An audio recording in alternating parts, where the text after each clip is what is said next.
Welcome to RoundTable 360, a monthly meeting of creatives from all disciplines. We gather at 1:30 p.m. ET, 10:30 a.m. PT, 6:30 p.m. London T, 19 hours 30 minutes Central European ST, and as I recently learned, thanks to Rick, 7:30 a.m. Hawaiian T on the last Thursday of each month to share, to learn, to discover, to grow. I'm Joseph Carrabis, the host and moderator, and today I'm also leading a discussion on side hustles and side gigs. What do you do to support your art when you can't support yourself with your art? And the 10-point follow-up, is there a difference between supporting yourself and supporting your art? Rules of the road, please participate, everyone. Either comment via the chat button on the bottom of your Zoom screen or use Zoom's raise your hand function to get in the queue. Feel free to reference your work for example purposes and no blatant self-promotion. And so we begin.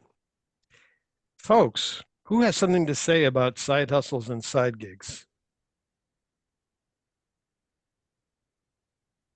Kenneth, take it over. Well, to begin with, I've been very fortunate and unfortunate in a way. I knew I wanted to be a writer when I was a little kid, but my parents, being good Jewish parents as they were, insisted that I had to have the first name of doctor. So I ended up becoming a shrink. So I really never had to support myself with my writing, which is a good thing because I certainly have never earned enough to support myself being a writer. But it never even occurred to me, well, because I grew up in that nice middle class Jewish protected world, it never occurred to me that I'd have to do it. It was just a foregone conclusion that I would have income. And so right off the earliest bat, the interesting thing for me was I wanted to write stuff that in some way would obviously not make money. So I started out loving Dos Passos, Steinbeck, people like that, Sinclair. I was going to be an anti-capitalist writer, and I still am. But now, gee, I'd love somebody to want to make a movie or something. They don't even have to pay me. Okay. But that's my story, and I'm sticking to it. Very What good. does Thank anti-capitalist writer mean to you? Ira, please. Sorry, Kenneth, do you want to answer that question before I start? What does an anti-capitalist writer mean? Oh, sure, I'll answer. But what I was joking about was there are some writers who really have focused on the downside of capitalism and wealth. When you think of Dos Passos, Sinclair, Steinbeck, you're thinking about, like, let's just take Grapes of Wrath because it's perhaps the most well-known of his things. The idea of that the working class, the non-literati, the non-highfalutin, the non-elite are the people that they're celebrating.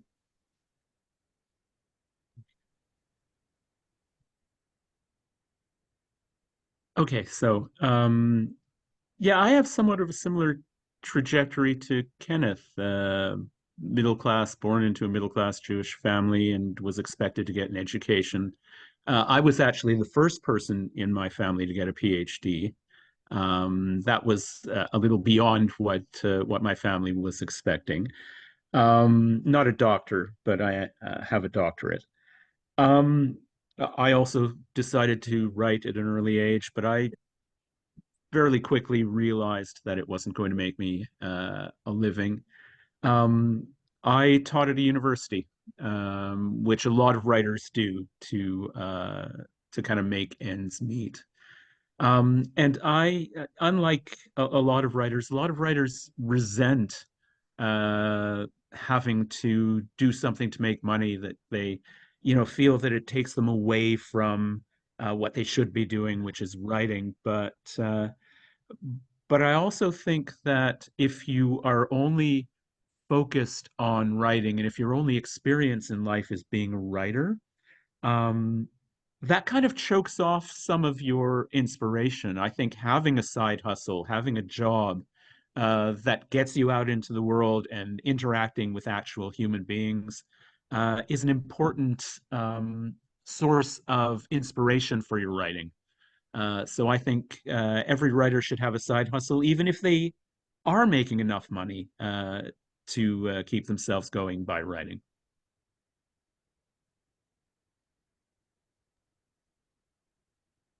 Um, I don't see myself as a writer. I write articles. I wrote a children's book. I wrote a short book on living life in a meditative state. And I co-wrote two books, but they were only one chapter each for each book. I did not write a full-blown book yet. So that's why I don't consider myself as a writer. But if we are talking about side hustles, I have a 20 plus years background as an executive assistant. And after that, I left that career and I wanted to create something else for myself. And at the time I didn't know. And while I was recreating myself, I thought I can take a job that is bringing me less responsibility, and so that I can have more time and focus on what I want to create next. And I took a part-time job, and then coaching came into my reality, and I found myself learning and growing in that area. And until a certain time where I felt like, okay, now I can take care of myself only through this work that I'm doing. So I can leave my part-time job. And I took my time. It took me 3 years to get there, but it was okay. And finally, I felt like I'm there now. I can do this, and I jumped in, and I'm very happy that I did. But I'm looking at this from an ikigai perspective. So in ikigai, most of you know ikigai. If you don't know what it is, ikigai is like a diagram where it shows us what I am good at, but also I love to do, and the world also needs, and can bring me some income so that I can survive. So the intersection of those four is your ikigai. And I know that when you go for that intersection, whatever that is, you get the support. You get the support you need from source, God, universe, whatever is out there, but you do. Because when you are really happy and in flow with what you are doing, you are creating higher vibrations and energy in the world. So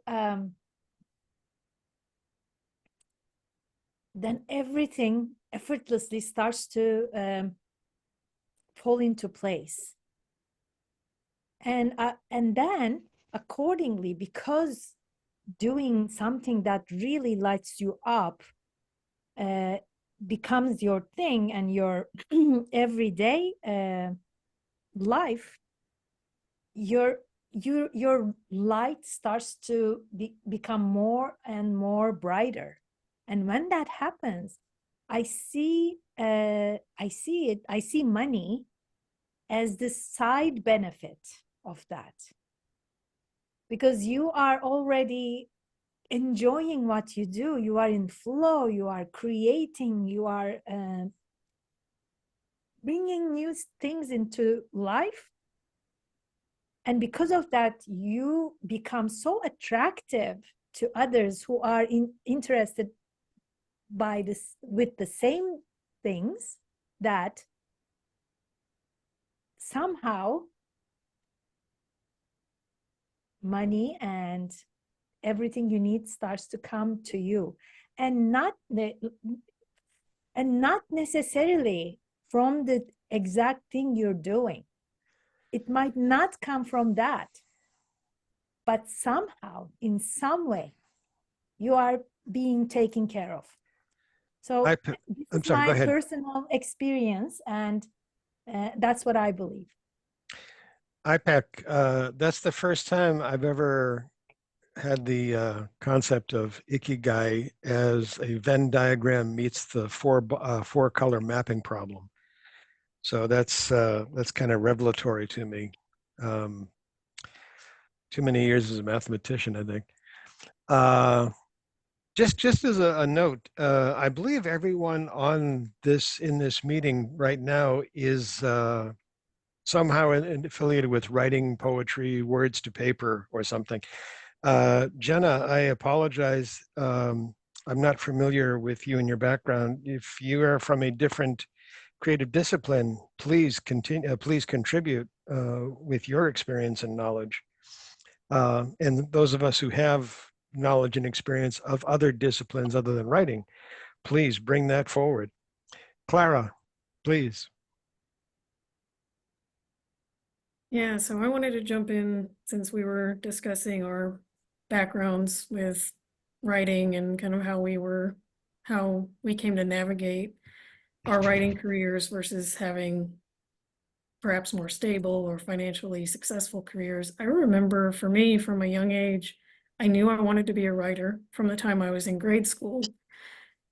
And hand in hand with that, I, at the same time, always felt like, or knew, maybe it was from my parents, that I also needed to plan for having a more stable career as well.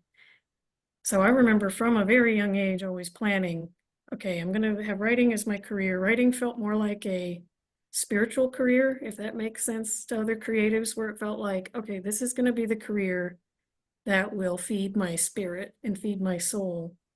But most likely, unless I'm extremely lucky, I know it's not going to be stable enough or lucrative enough to see me through all of the chapters of life.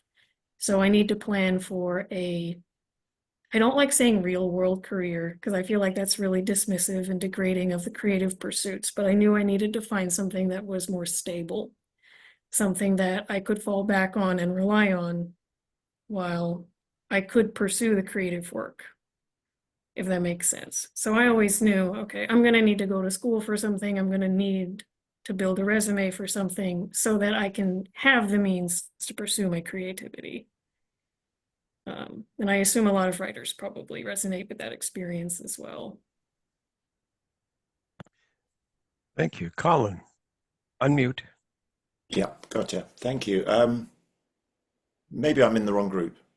That's my first thought after listening to what you've just said. It might be just a simple misunderstanding from my side. Whilst I have written a chapter in a book, I write blog posts. I certainly wouldn't classify myself as a writer, as Ipek was saying earlier. The work I'm involved in is listening, and I think that's echoing what the previous person was saying, Clara. I think it's spiritual work that I'm doing, but yeah, maybe I'm not in the right group. So yeah, I'm not sure, Joseph.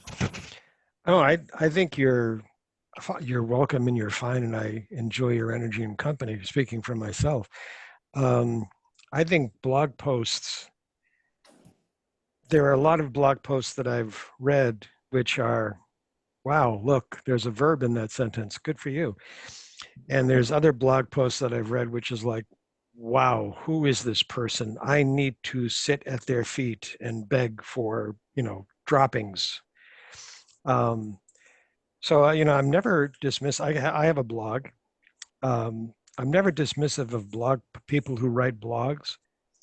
Um, it is a great place to cut ideas, to shape ideas, to form ideas. And for many people, that's an immediate feedback mechanism. People comment the crap out of them, you know. I liked what you said here. I wasn't appreciative of this. And, if you're living anywhere near or around the United States now, make sure you say something political because that's like, crap candy right there. So anyway, as far as I'm concerned, welcome. Thank you. Continue to be with us. Amy, please. Clarabelle, I wish more parents would have been like your parents. The world would be a much happier place. The best example I have is my son has always been an amazing athlete. And from the time he could like swing a bat, which was 3, everybody was like, he's going to be D1, D1, D1, D1. And like, so like little kids get programmed with that. Same if you're an artist or if you're a musician or if you're whatever, you get programmed into that. And then, yeah, how many people actually make a living from doing that? Like you might get your college paid for maybe. After college, it's a hobby for most people. And my son was always being like, his coaches were like, baseball is your life and everything else is an afterthought. And I always told him, I said, you could break your knee or your arm tomorrow and baseball's over with. What are you going to do then? You're going to sit around and mope like, oh, I can't play baseball anymore, which honestly did happen to my son. He chose to go to West Virginia, which had 3 levels of baseball, D1, D2, and D3. And he was debating, which one do I go to? But the universe answered for him because 2 months into school, he flew off his skateboard, shattered his pitching elbow into a million pieces. So no more baseball. And he was devastated. And and he had gone there. He picked West Virginia because it had engineering and baseball, and those were the 2 things that he loved. So even though baseball is no more and he plays for a hobby because he loves it, he knows that's never going to be his life. And if every parent would somehow program that into their children, I mean, people would be so much happier. Be like when I was little and I even like my occupation, I went to college because I wanted to be a psychologist. And my dad thought that that was a complete waste of time. I had 2 majors and 4 years, and he said, your majors are bogus, you'll never go anywhere. And I was like, wow, that's harsh. But, if you went back, like when I played basketball, like basketball wasn't going to get you anywhere. I'm a girl. I'm white. I'm not 6'5", And so it was, it's like this whole guessing game. Like what makes me happy isn't the same thing that might make me income. My income might make me happy. The people around me might make me happy. But you know what? Nobody says that when you're a little kid. And so you can tell your parents from a parent of adult children they did a great job. So that's all. So I don't know if any of your parents, I guess I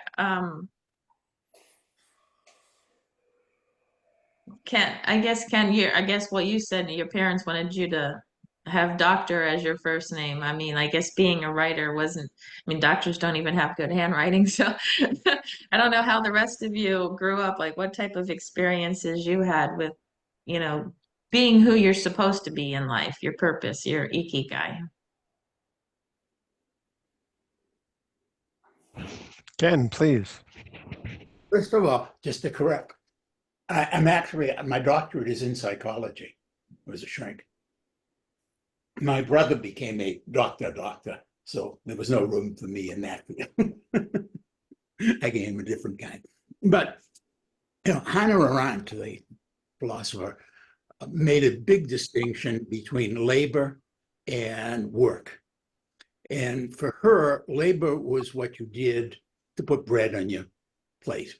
And work was what you did because it came from within your soul. And I think all of us, what we're talking about is what comes from within our soul. The side hustle, Joe, I think you were talking about was labor, what she called labor. For most of the world, historically, I think possibly labor was something totally different from work. Although I'm not sure, because maybe early farmers, and maybe farmers today, real farmers, the ones who really love doing it, they are doing labor and work simultaneously, which is part of why they put up with the incredible hours and the low return. That's one of the ways you can tell the difference. Most of us who work, who come from our soul, we don't care if we're not getting a lot of money for it. The people who are lucky enough to both have their labor and work the same thing, boy, they are so lucky, aren't they? For most of us, okay, I shrink ahead so that now I can sit here and spend a couple hours working on this poem about, to reference Clarabelle's work, Polyphemus, the Cyclops. And, I'm sitting here writing this totally intellectualized poem about the Odyssey and what it means and what's wrong with the Odyssey. And this to me is worth my all that time I spent listening to this person complaining about how their mother didn't toilet train them right or something. And all I want to say to them is, take that shit and refocus it into making something that you can feel that you love. Take that toilet train shit and make it into something you love. And here's a poem of mine that I love.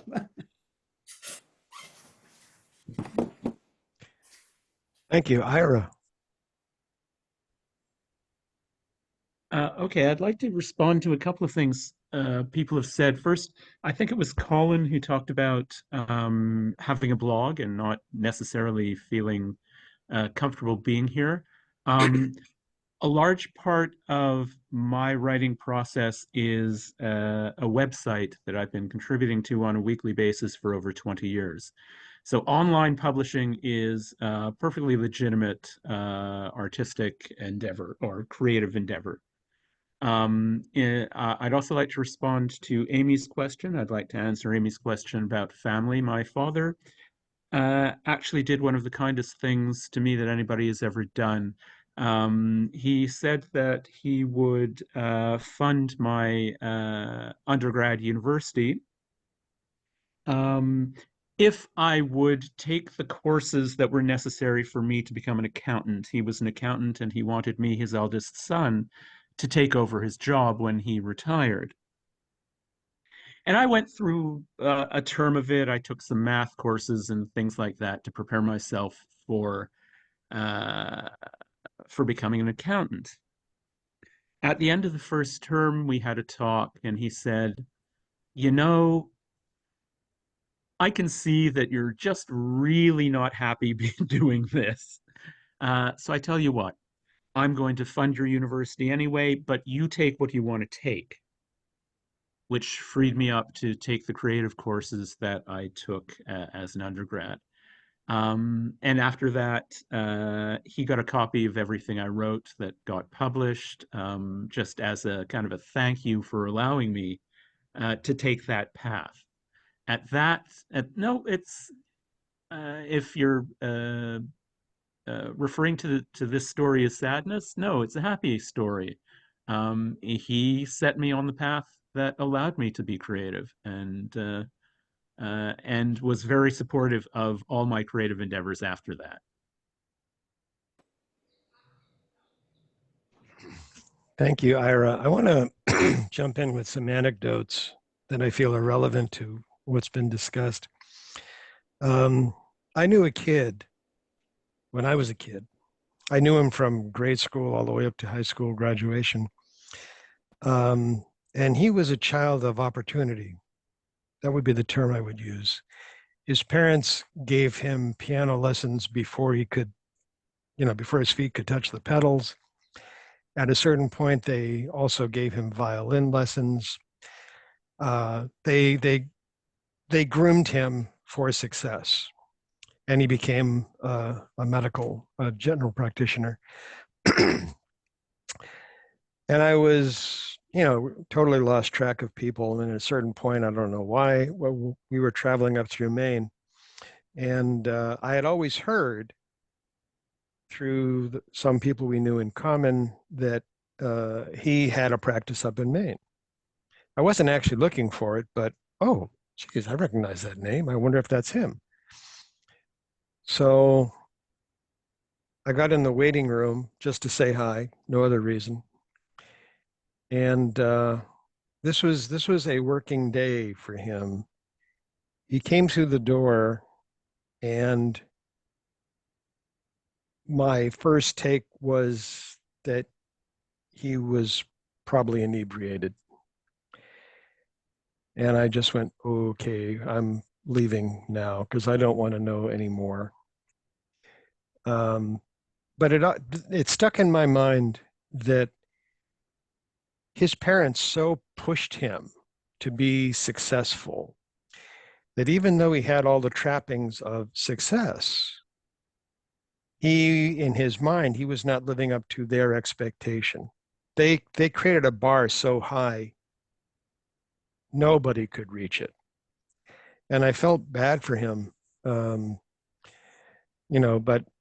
I didn't want to run the risk of adding insult to injury.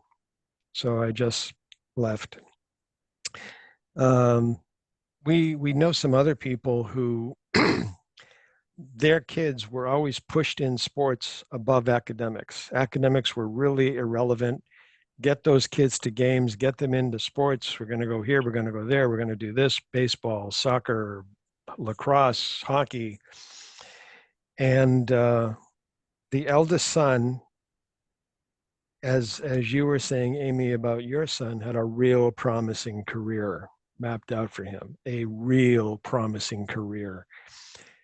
And something happened to his pitching arm, and he ended up having to have surgery. It was some kind of very common thing that happens to baseball pitchers. Tommy John's.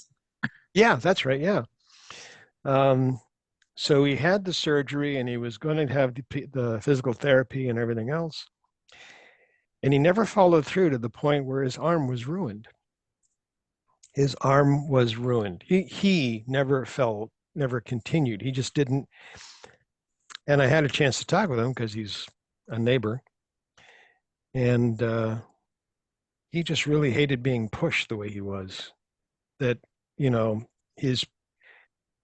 won't get into a lot of specifics, but he really hated it. What was worse, in my estimation, was the parents who had not neglected, but not paid a lot of attention to son number 2, now focused all their energy on son number 2, gave him all the opportunities, and son number 1 was forgotten. Wow. The upside for me is, excuse me, they're the basis for a novel I'm working on. So there you go. And going with what Ira said, and this is for you, Colin, I use my blog for historical purposes. What was I thinking? What was I doing back X number of days, weeks, months ago? What was going on? And also, it's my testing ground, because on Mondays, I haven't done it in a while. I'm publishing things about publishers I know. But every Monday, I usually publish some excerpt from a novel in progress or a story in progress or something like that. And for whatever reason, it truly eludes me. People will text, call, and email me, but not comment on my blog. I don't know why. But I'll get these 2-page long emails about something I wrote. And that's really good for me. It's really good for me to go, okay, I was not really able to explain that at all well, was I? Or, oh, okay, they got it. And in some cases I go, well, that defines my audience for this piece right there. Speaking from my own history, my parents had absolutely no value for anything creative. I was winning awards for my writing in grade school and high school, and they actively stopped it because this is not how you make money. This is not how you earn a living. You must sweat to die, So my father very graciously paid off somebody so that I could get a tractor trailer license when I was 17 years old. Very underage. But so I drove tractor trailers. However, not to be put off. I told myself everything I do will end up in a story. Everything's going to be in a story in a novel. So I have a character in one of my novels who is a snowplow driver in way northern Minnesota. And people go, wow, geez, you really nailed that. Is this a guy you know? Somebody I know, yeah. I have a couple of helicopter pilots in another novel I wrote, and I've had combat helicopter pilots go, wow, where did you go to school? This was good. Where did you go to school? I once backed into a mountain when I flew a helicopter in Hawaii. The instructor was really amazed that I knew how to do that. It was totally by accident, folks. They were like, wow, he grabbed the control stick from me. No, we're going this way. Okay. So I think anyone who's in the creative fields, and I don't care what the creative endeavor is, I think you either are doing it because you love what you do and you find ways to support yourself doing it. I knew another author who I wanted to meet because he had published 60 novels, which is outstanding. My God, that's incredible. That's a factory. And when I met him, he said he actually has a full-time job as a barista in Starbucks. I said, you do? He said, yeah, because I want insurance and, I want benefits. I said, whoa, but you've published 60 novels. And it turned out he was a contract writer. He had an agent, but his agent would say, I can get you 10 grand if you can give me 100,000 words by the end of the week. 100,000 words by the end of the week? That's staggering, really. And I won't speak to the quality of his work because I immediately said, maybe I shouldn't read this guy's work, But I think if we as creatives, regardless of the creative field, can, and this is something Clara put into the chat, I know a lot of full-time big, bestseller authors who still can't pay their bills from their writing, from their novels, from their whatever. I think if whatever we do for side hustles and side gigs fuels our creative endeavor, whatever it is, if you are a dancer, teach ballroom dancing, teach whatever form of dancing. We had a couple of shows back, maybe it was just last month. We had a woman who she was a stage actress who also did fight choreography. I don't know if anybody else remembers her.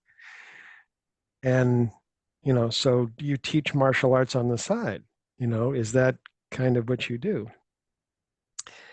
And I know from my time up in northern UK, doesn't matter what you do for a living, you have 3 or 4 jobs all the time. You don't have one job.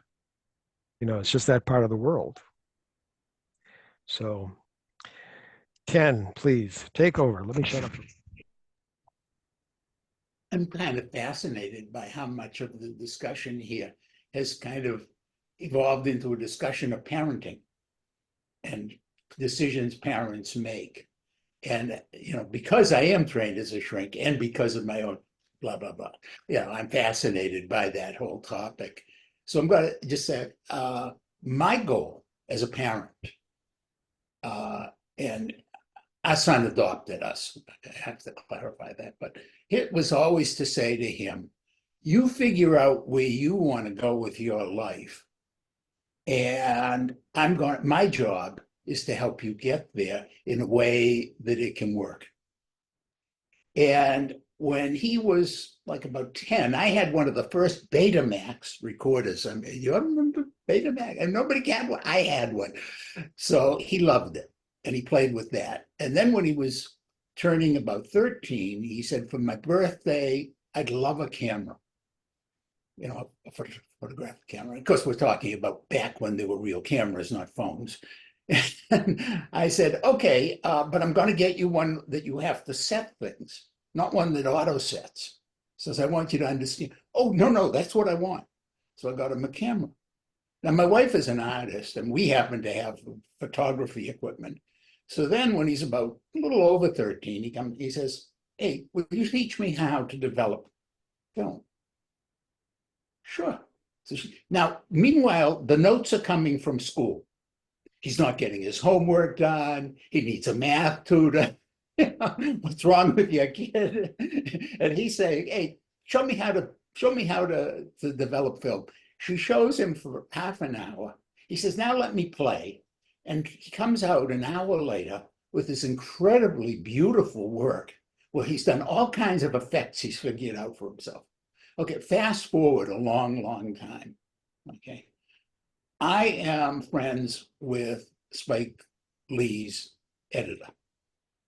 And so I introduced my son David to Barry. And Barry calls me up the next day and he says, this guy's amazing. I had this problem for Spike that I had to figure out. He said, I brought in consultants. It took us 2 weeks. I told David about it.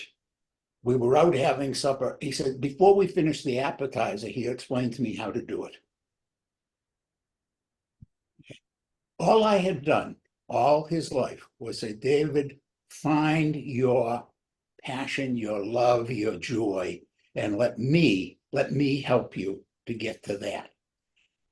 But we live in a world that so seldom does that for people. So I have this one adult who is able, he goes out there and the world beats path to his door. When the president of Canon photography, cameras came to this country, that was the only thing on his itinerary that he insisted on was meeting David. He said, I don't care what else we do, but I must meet this guy.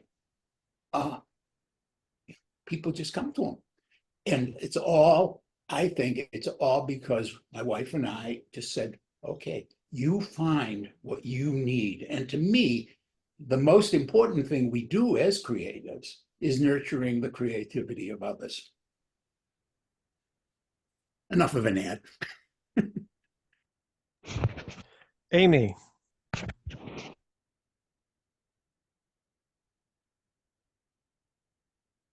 Unmute, Amy. Unmute.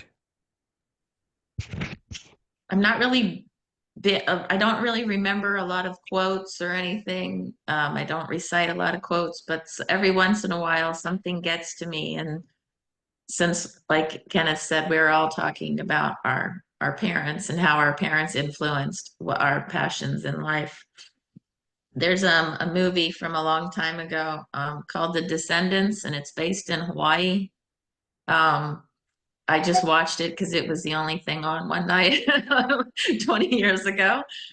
But it's basically this really wealthy guy in Hawaii, and he talks about how all of his friends that he grew up with are also very wealthy. but they never really accomplished anything.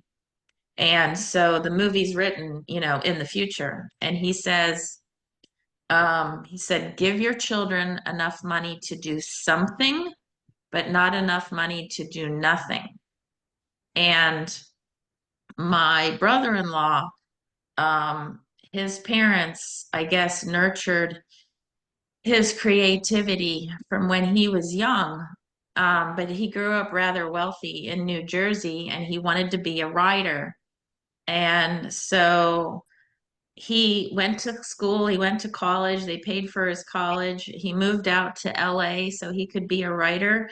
And for the next 25 years, he wrote and wrote and wrote and wrote, but he never really left the house. He never had a job. He never struggled for anything because his parents paid for everything. And then my sister married him and she pays for everything. and so, like, from you guys, you have so much life experience, and Joseph, you created characters out of your own life experience. I have said to my sister, they finally left LA, by the way. I said, how can he write? How can he be a writer? He has no life experience. Like, he's been coddled by mommy and daddy his whole life because they were supporting his dream, and then she supported his dream, but there wasn't anything for, there was no depth to his writing. It was kind of sarcastic, dark humor kind of things that he was really one of the only people that thought it was funny. And I certainly was never amused by any of his writing. And so that goes into like the fine line of, you know, how much do you nurture your children or other people? How much do you let them succeed? How much do you let them fall? How do you get like the depth and create and the I don't even know, like the depth and the enthusiasm to make it through, kind of what we were talking about on the bench. How do you get through the darkness? If you never experience the darkness, you certainly can't write about it. Thank you so much, Amy. I want to, excuse me, I want to add something, a little side piece, maybe, about everything you do can inspire your work or add to your work or flavor your work. Some of my work is incredibly dark. At least that's what people have said. Wow, really? That's amazing. Ooh, Jesus. And because most people understand that I write based on my own life and my own experiences, like that happened to you? Yeah. Wow. Yeah, but it became a really great story. You know, do I want to go through it again? Screw that. No, no, thanks. Once was enough. But from great pain, if you're willing, comes great healing. You know, another thing to add into this discussion, specifically side hustles and side gigs, and this goes to what Clarabelle had said, had entered earlier about best-selling authors. A best-selling author today, in today's world, is very different than a best-selling author back in the 60s, 70s, 80s, 90s. The advent of social media and basically things like Amazon publishing and Lulu and everything else in the writing, actually YouTube, for all the creative arts. There are people on YouTube who they are very good dancers. They are amazing dancers. And they are now supporting themselves off of YouTube donations and off of companies want to sponsor them, et cetera, et cetera. But going with writing, back in the 80s and 90s, Stephen King, to use him as an example, he'd publish a book, there'd be 1 million copies sold. People didn't buy that book, they bought Stephen King. Same thing with J.K. Rowling. Her books started to come out in the late 1980s, early 1990s. People weren't buying J.K. Rowling. They were buying, I mean, they weren't buying, yeah, they're buying Harry Potter. They weren't buying J.K. Rowling. J.K. Rowling, once she got through with the Harry Potter set, published a book. She intentionally wrote under a pseudonym. Her publisher said, yeah, okay, fine, we'll publish it. And nobody read it. Nobody read it, you know. It was the same quality of writing, but nobody wanted to, because at that point in time, her name was the seller, not the quality of her writing. Social media has really diluted the marketplace, because now if you're a best-selling author, I've heard this from several quote unquote best-selling authors, if they sell 25 to 30,000 copies, that's, oh my God, that is heaven. They have made it. When I was a trade technical author back in the 80s and 90s, one of my books, the first print run was 90,000 copies. The publisher called me up at the end of the day to say, we're doing a second print run because we've already sold through 90,000 copies. Yeah, I ain't seeing those days anymore, right? I would love to, though. But two things. I think I explore my darkness, because it brings to me very real characters. It brings them to life. You create a character who's in pain and allow them to heal. That is change. That is character growth and change. And that's, to me, what great fiction is about. And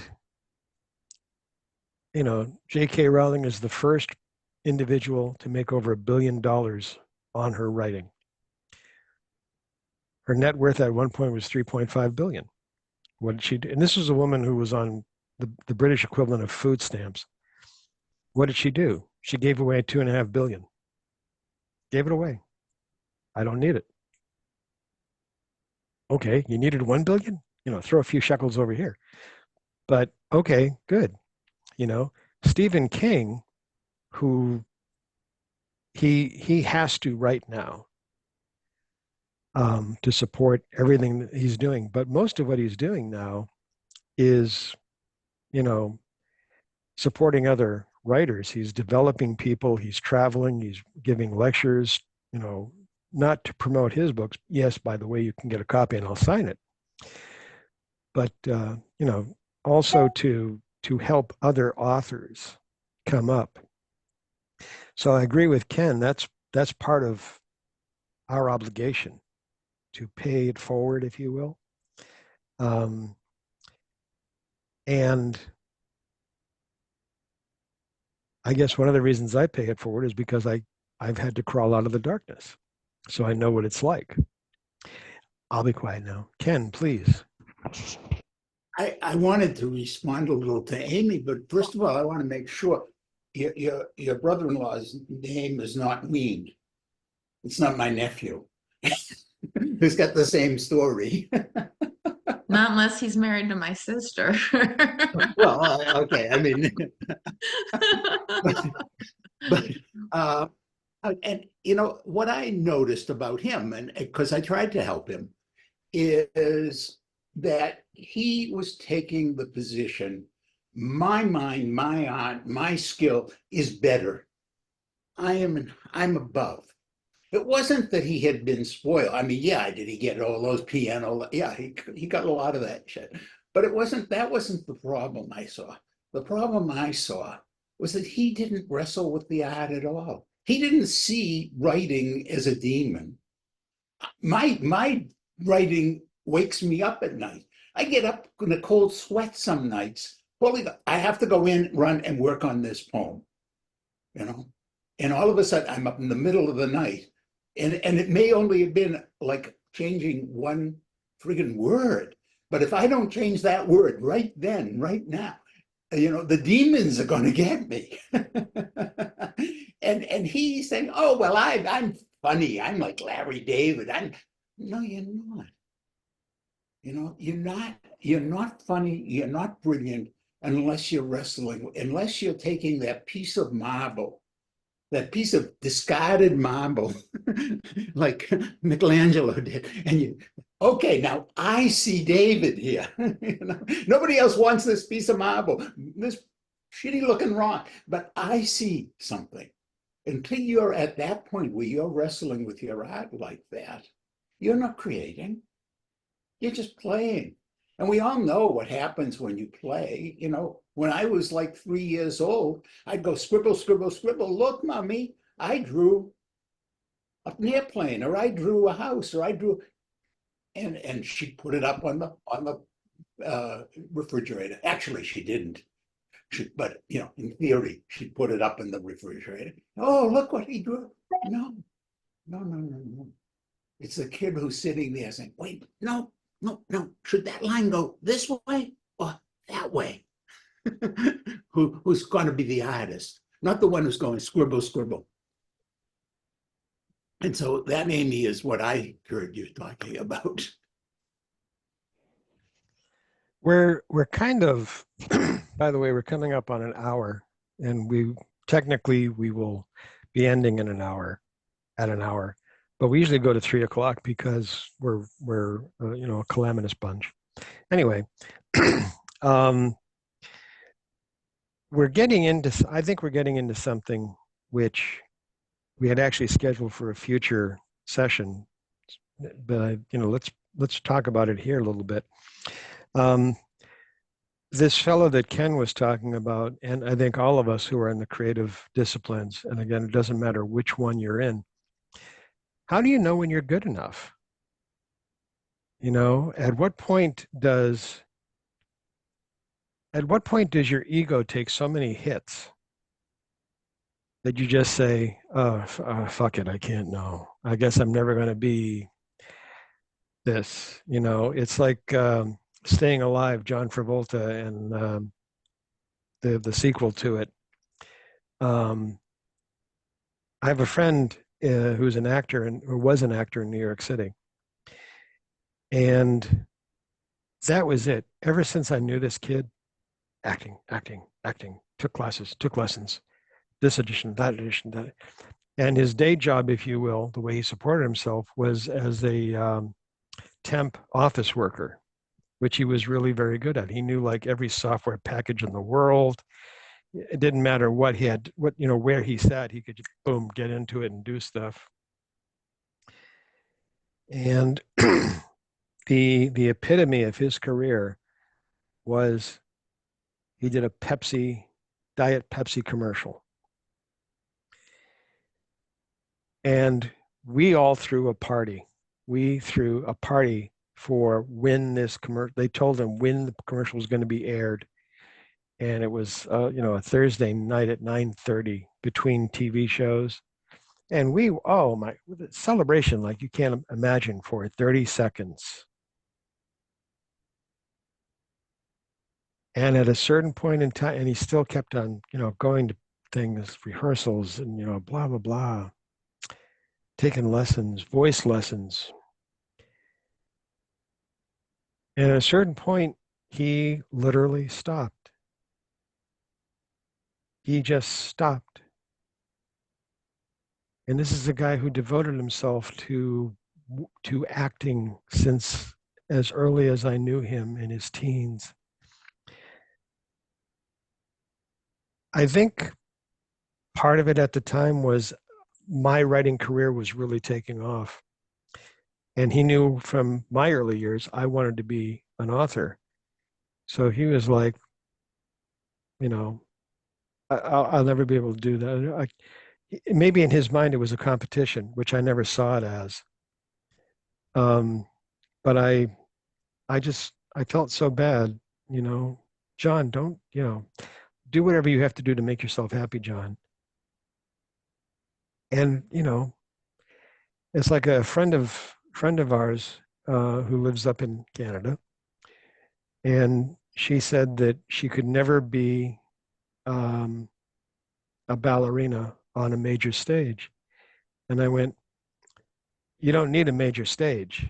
You could be the best ballerina in your town, in your province. in Canada. You don't have to be on the world stage. You can, where does your heart want you to be? Oh, yeah, I suppose that's good. Yeah. So anyway, Jenna, please. Hi, so I'm an actor, mostly a stage actor, and my side hustle has been standardized patient work.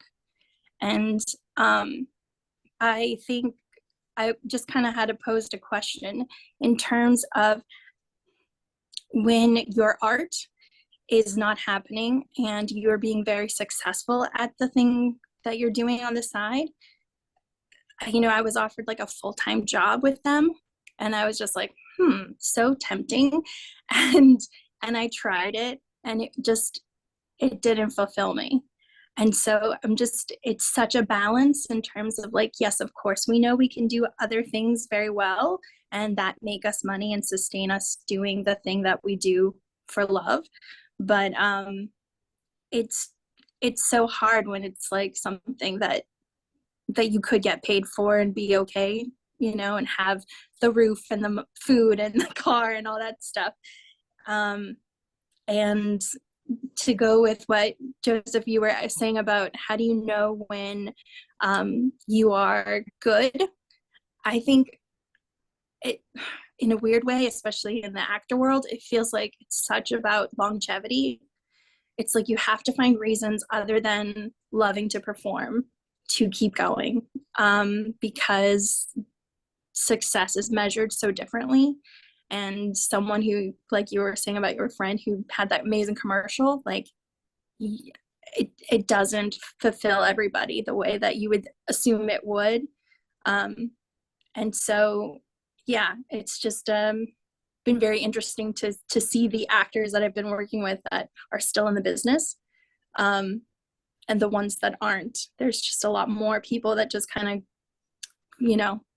stop doing it because it's either too hard or they just don't want to.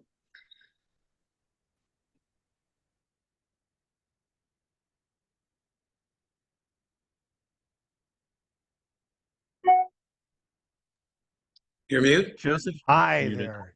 Thank you very much, Jenna.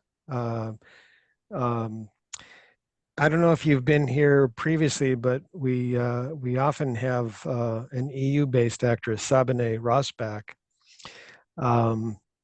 and she was the one who she and I were chatting, and she was talking about she gets rejected for 80% of the things she goes after, and I was like, whoa.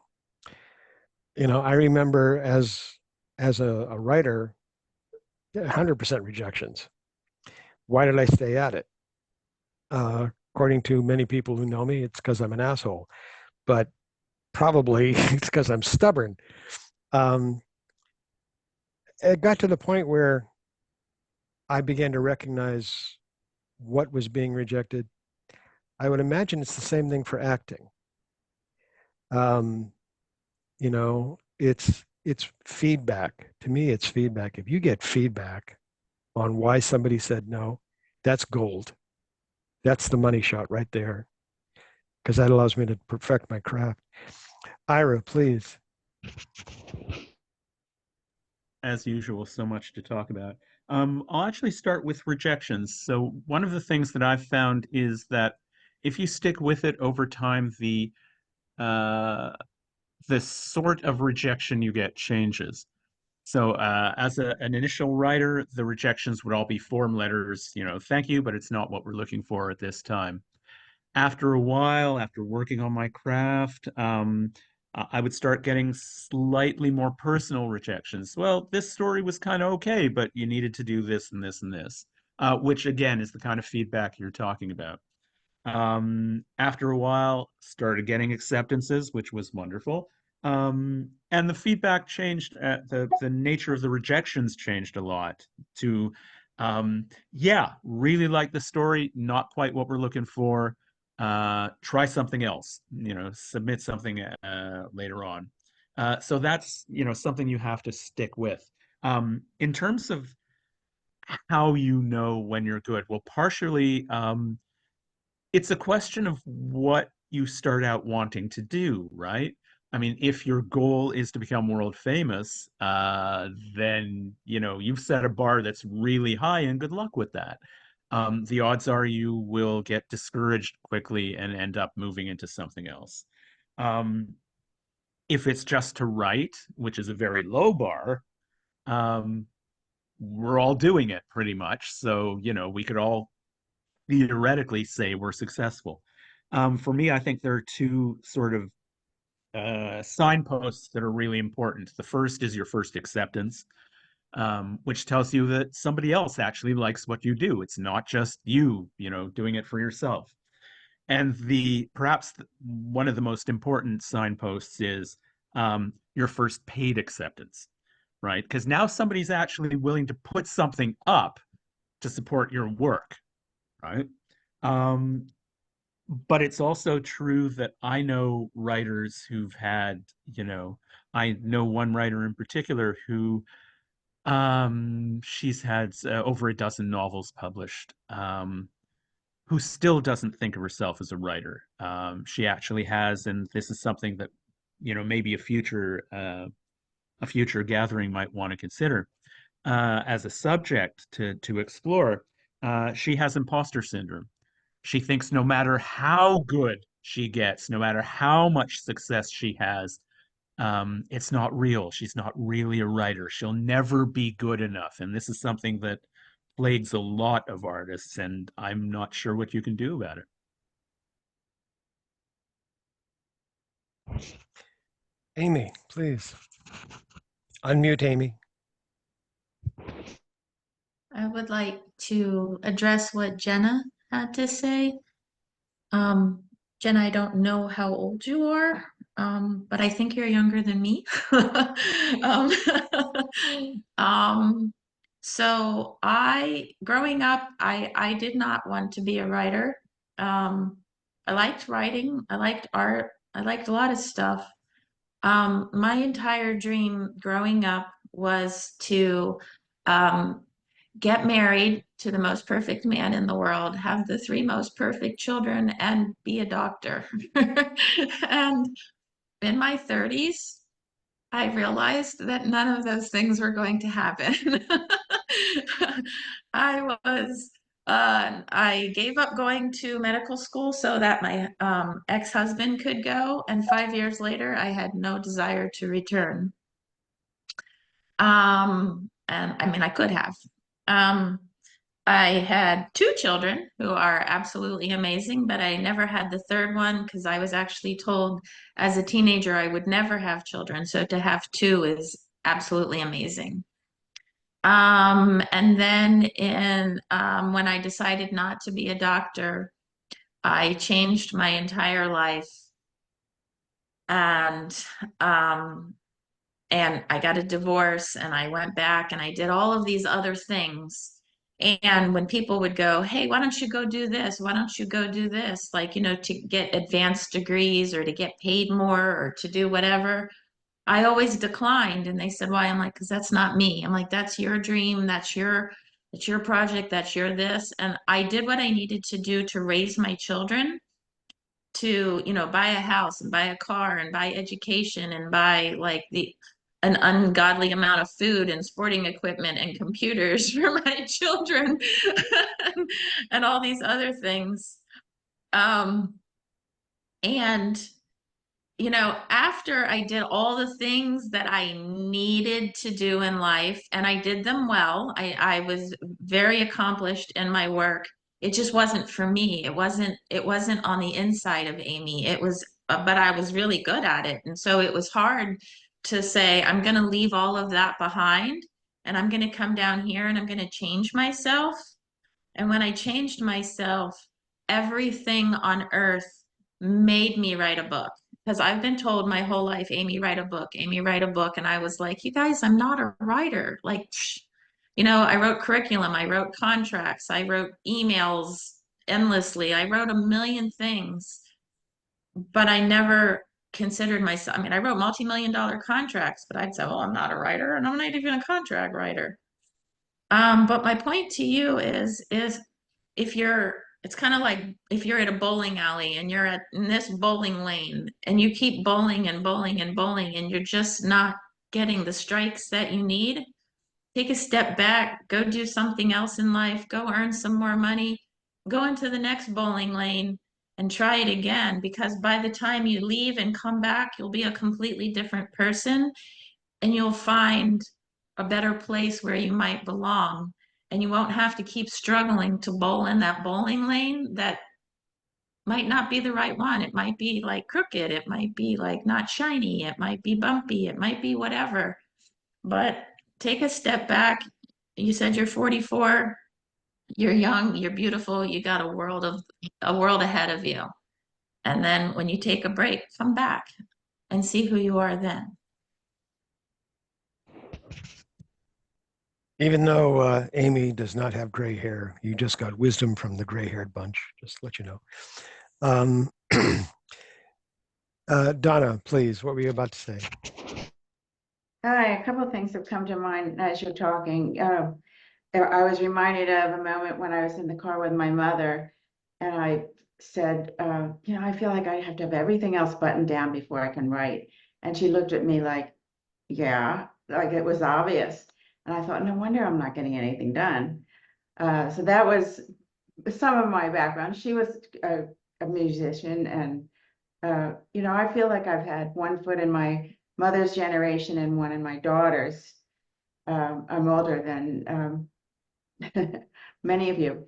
And so I also survived in what I wanted to do, which I knew when I was 10, as a kept woman. My husband had a very good job, and I just picked up the slack for whatever was left that had to be done. But I also learned what I was doing sort of as a late bloomer, and got my contract with St. Martin's Press while my husband was head of a small private school and working 11 hours a day. I like the description of his job. It's like dancing with a bear. You dance until the bear gets tired. So that's what I was taking up the slack from. I wanted to also say that, during my apprenticeship, which was really quite lengthy, I felt like a cactus when a little something came in. The mailman knocked on the door and gave me an envelope because he could see it was a check. Well, it was $10 from a household hint, but that's what I got by on for a long time. And regarding Ken's burst of creativity, I think it's wonderful for you, but I'm a more deliberate, planner. I'm sort of calculated because I write mysteries and they have to be very logical. And I don't have the big bursts of inspiration like that, but I do have my own method and it gets it done.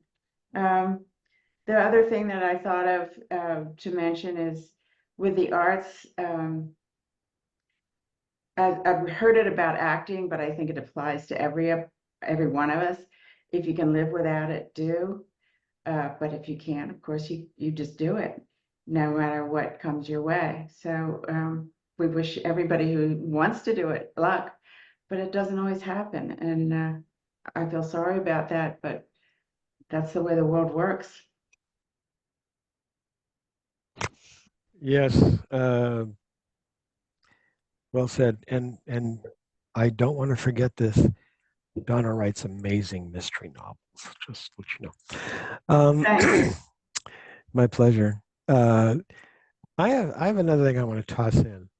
I know this is true for me. It's true for some of the other creatives that I know. And that is, it doesn't seem to matter what your discipline is anymore. You are a performer. IPEC was saying that she did a speaking tour. You had speaking engagements, you traveled around. Pre-COVID, that was my publicity. I would do bookstores. I would do conferences. I would travel. If it was someplace I could drive in 5 or 6 hours, which basically meant from here, Nashua, I hit the Maritimes, I hit Quebec. Didn't quite get into Ontario much, but I loved Ottawa. God, what a beautiful city, especially in winter. down through New York, Pennsylvania, Philadelphia. Um, so I would, yeah, I'm happy. Come down. Yes, I'll be on a panel, whatever. And that really, really worked for me. I also, from my business experience, I was very much used to and comfortable being in front of an audience. I would, when I was talking about technology and discoveries and stuff, I would be in a hall with 500 to 1,000 people, you know, several of which would, want to buy me drinks afterwards. So, yeah, okay, fine. Here's what kind of scotch I drink. Let's go for it. But I also recognized, and Susan was very apt at recognizing this, you're performing because when you get off that stage, you need downtime. You collapse. The energy level that I was at to be on stage, so to speak, to be performing, was amazingly exhausting because, and Jenna, maybe you've experienced this. I spent a lot of time reading the room. I would do work ahead of my talk, planting seeds, meeting people, asking questions. What do you want me to talk about? Blah, blah, blah. When I was on the stage, I would specifically name people that I had talked with.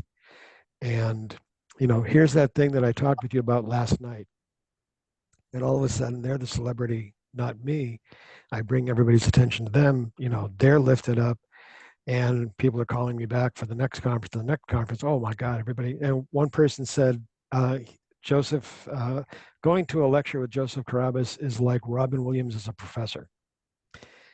And that was high praise, really. But it's also exhausting. And I think regardless of our discipline, even if you're a painter, when you want to sell your paints, unless you have an exhibition, and many times when you do have an exhibition, you have to be there too, and you have to be showing, and you have to be in front of people. And if you've had a bad day, no, you don't have a bad day in front of people. You are what they expect you to be, which is kind, courteous, loving, generous. I'd love to read your stuff. I want to, yeah, let's work on that together. You don't want to say, as I said earlier, I got a chuckle from Ken. Wow, look, you used a verb. Good for you. That's amazing. So something else to toss in the next 13 minutes that we have left. Donna, do you still have your hands up? Do you have something more to say? Sorry, Okay, I'm done. very good. Ira, please. Yeah, just on this concept of performing, I usually think of myself as a recovering shy person. Um, I am definitely introverted, but I've had two sorts of events that happened in my life that kind of brought me out of that shell. One of them was teaching at a university, because, of course, if you're at the head of a class with 30 people who are looking to you to tell them things they don't know, you have to be able to speak for an hour or more at a time, knowledgeably, intelligently on a subject. And the other one had to do with a choice I had to make around 20 years ago. I was looking at what of my writing I could self-publish in a way that would help get my writing out to readers. And I had a choice between the satire, which was really the meat of what I do, and science fiction, which was something that I had sprinkled in my writing, but hadn't really pursued in any meaningful way. And one of the main factors in deciding to move more forcefully into science fiction was that I was looking at the environment around me, and I realized that there are no satire conventions. So there was no place, I know, surprise, eh? There was no place really for me to promote my satire. So I moved into science fiction and started going to science fiction conventions. And again, just watching people around me in dealers' rooms at science fiction conventions, I realized that you cannot sit back and just expect people to come to you and ask you about your writing, right? You have to be out there standing up rather than sitting. You have to be approaching people yourself, which was something I was not very good at. But, 15 years in now, I was actually last weekend at NASFIC in Buffalo. Being on panels, talking to people, which panels are kind of like what I was doing as a university professor, so that wasn't too much of a stretch. But approaching people in the dealer's room was a lot of a stretch. And again, it actually made me the person that I am today, oddly enough. Much more outgoing and willing to share my opinions with other people. And very much, and I guess this is why I'm saying this, very much performative, right? Doing readings at conventions, at book launches, at things like that, very much a form of performance, and one that I came to enjoy, actually, which surprised the hell out of me, but there you go. Thank you, Ira. Ken, you have something.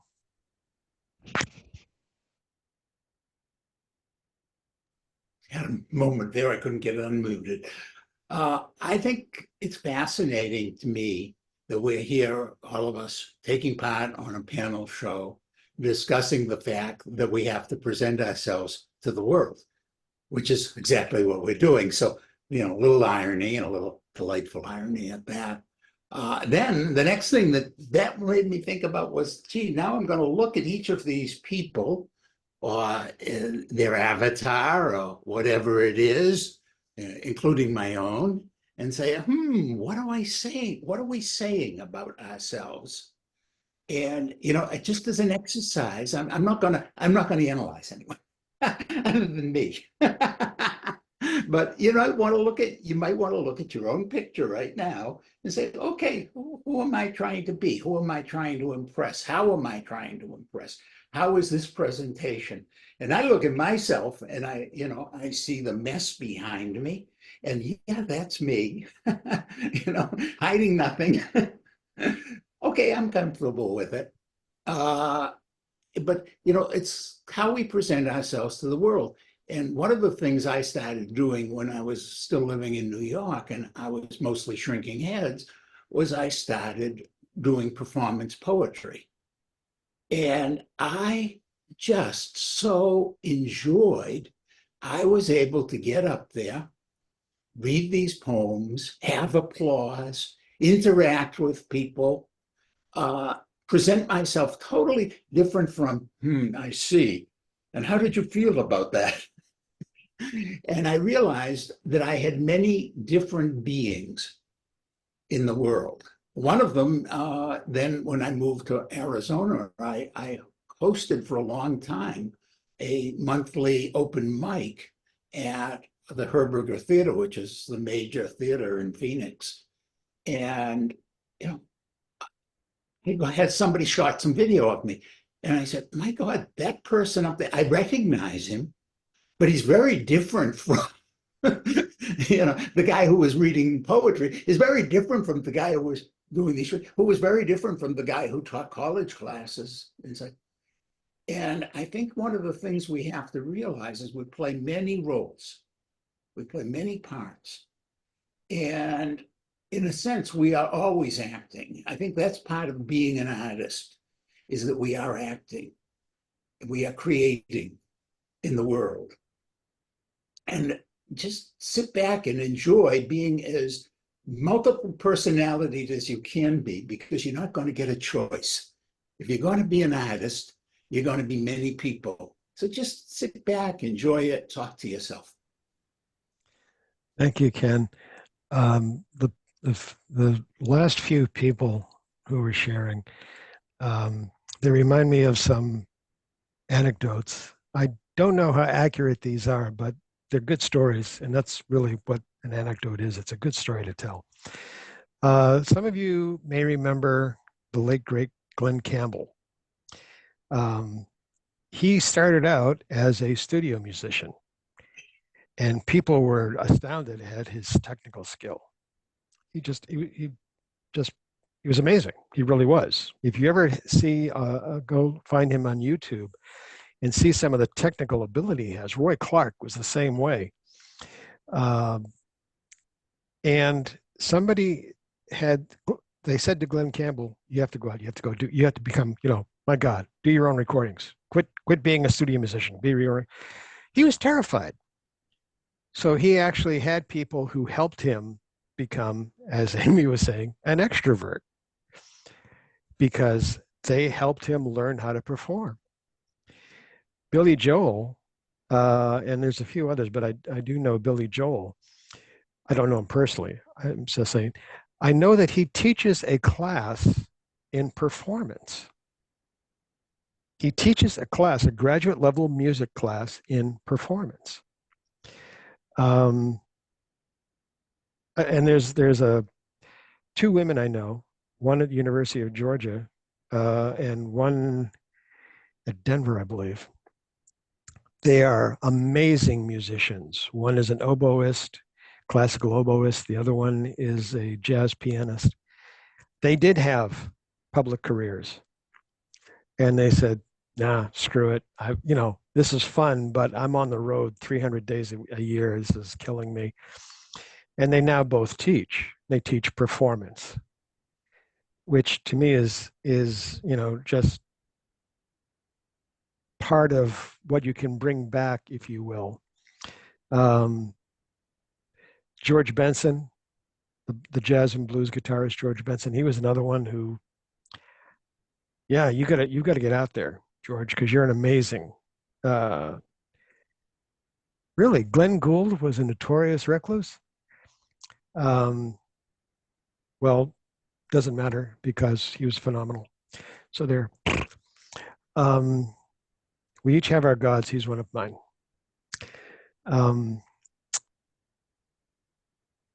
There are people who have to learn to be in front of a crowd. And I think to be world-class successful, you have to be in front of a crowd. I don't think it was ever the case where you could be, the best kitchen musician. Up in Nova Scotia, where Susan and I spent a lot of time in Cape Breton, there's the concept of the kitchen ceilidh. Ceilidh literally is Gaelic, Scots Gaelic for visit, but what it really means is everybody brings their instruments, everybody brings over their own bottles of scotch into the kitchen. We're going to go.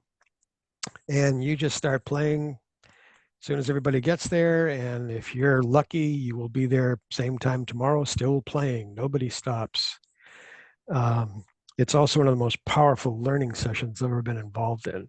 Every kitchen ceilidh was whoa, and the masters of the craft were perfectly happy to teach you, to share with you. Dwayne Cote was a world-class violinist and fiddler who never left Cape Breton. Don't want to. I like it here. Whoa, amazing. It's not that he couldn't perform. His father was a conductor of several symphonies, but he just, that's not what was him. That wasn't in his heart, as we often say. So we're coming up on time, folks. I'm going to close the session because I'm kidding. Would anybody like to continue chatting? We've been here for an hour and a half. Okay, everybody's leaping forward to say, yes, please, let's go for another 7 days, Joseph. Turn this into a ceilidh experience. I want to be talking through the night into tomorrow morning. My pleasure, Colin. So thank you all. Please remember that we do this every month, the last Thursday of the month. Next month, Liz, who is a fantasy writer based in London, will be leading a discussion on rejection, which we touched on today, but she's going to bring us all to task for crying when we get rejected.